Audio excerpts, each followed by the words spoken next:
Is the iPhone 13 Pro the best iPhone Apple has brought out in the last year?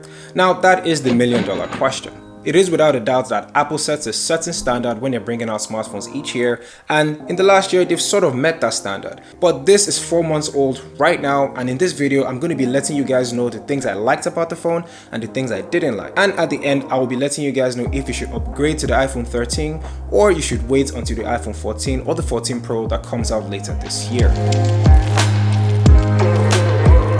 Hey guys, my name is KJOS, and if you're new here, welcome to the channel, and if you're returning back, welcome back. Now, I will be reviewing the Samsung Galaxy S21 Fan Edition next week, so if you want to see that, make sure you're subscribed to the channel and hit that notification bell so you can be notified when I drop that video.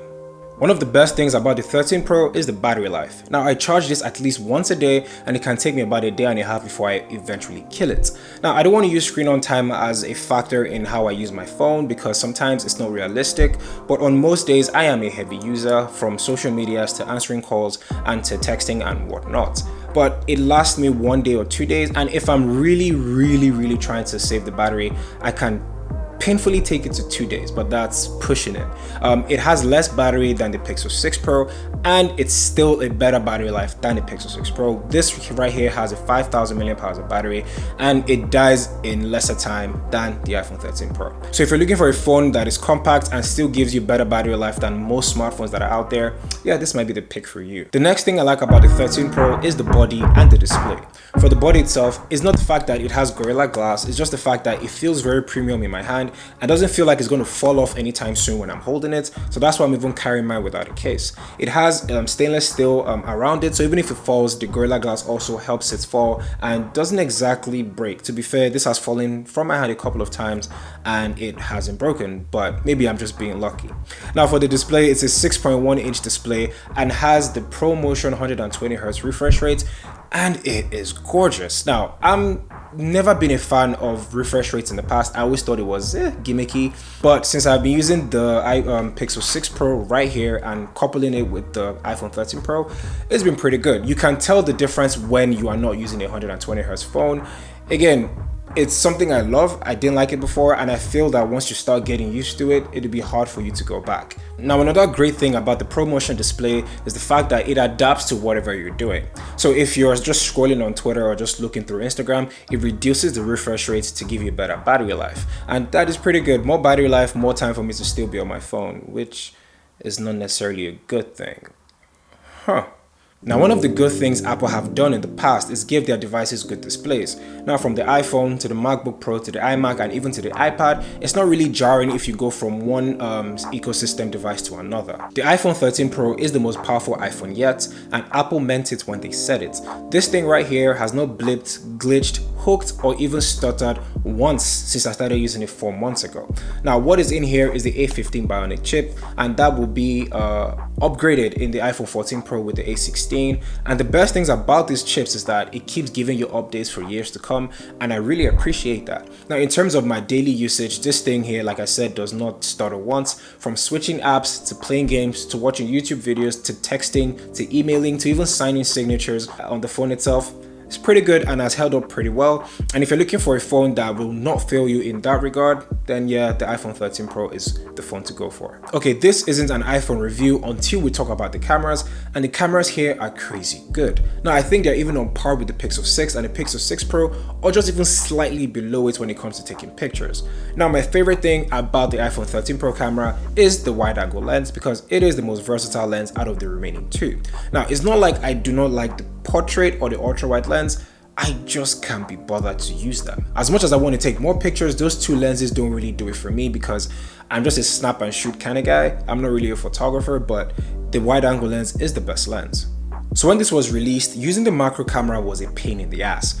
Honestly, it was really annoying when you're trying to take a picture of something, then it just automatically changes to the macro camera, and it got pretty annoying trying to use that. But in iOS 15.2, Apple listened to us and put a toggle when you want to use the macro camera, which is a lot easier and a lot better, and it just looks like they are listening to our complaints, so that's really good.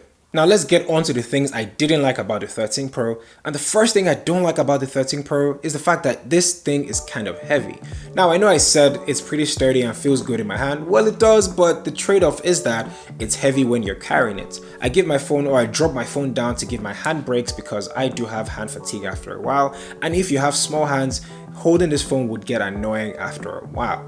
Now imagine you were using the Pro Max version of this phone, that would be pretty annoying. Now compare that to, say, the iPhone 11 Pro, which is the same, variant. One is just heavier than the other. This is definitely lighter than the 13 Pro. Now the next thing I don't like is not even a hardware problem, it's more of a software problem. Siri is still kind of shit. Now I'm coming from the Pixel 6 Pro, which has Google Assistant, which is the best voice assistant that is out there. Now coming to this, Siri kind of falls short. In terms of just asking it normal questions, it will do that for you. But in terms of asking it technical questions or even having continuous conversations when you want to find out information about something, Siri kind of comes up short. Now the final thing I do not like about the 13 Pro, and I don't think Apple are even willing or going to change this, is the fact that this thing still charges with a lightning cable. Now in a world where USB-C is the most popular charger that is out there, and to be fair, it's kind of gotten universal at this point because everything around me is USB-C, I wonder why this still has a lightning cable. And I think even in the iPhone 14 Pro or the 14, I'm hearing rumors that they're going to change it to a USB-C cable. I don't think so. Apple are still kind of stubborn, and I think they're going to go portless before they even give a USB-C to their iPhones. But that remains to be seen. Now these are the things I liked and didn't like about the iPhone 13 Pro, but overall this is a very solid phone, and if I'm going to rate it over 10, I would give this a solid 9, and I think that anybody that wants to buy a phone that wants to move from Android to iOS should buy the 13 Pro instead of the 13 Pro Max. The 13 Pro is the decent size and a middle ground for people that don't want a big phone or a smaller phone. So the $1 million question, should you upgrade to the iPhone 13 Pro right now, or should you wait for the iPhone 14 or the 14 Pro? And that depends on you and your budget or the iPhone you're using. If you're using an older iPhone, say the iPhone 10 or the iPhone 11, maybe it's time to upgrade to the iPhone 13 Pro. It's a solid phone that will not get you wrong. It has a good battery, good display, good everything actually. It's a 9 over 10 phone, and I think that you will not go wrong. On the other hand, if you want to wait the next 10 months or 9 months to get the iPhone 14 Pro, you actually won't go wrong. If you can actually give yourself that wait time, I think it might be worth it because we might be looking at a different design. Leaks are saying that it's going to be a small pill notch-ish. I'm not really sure, but that remains to be seen. I will be here again to review that in the next coming months.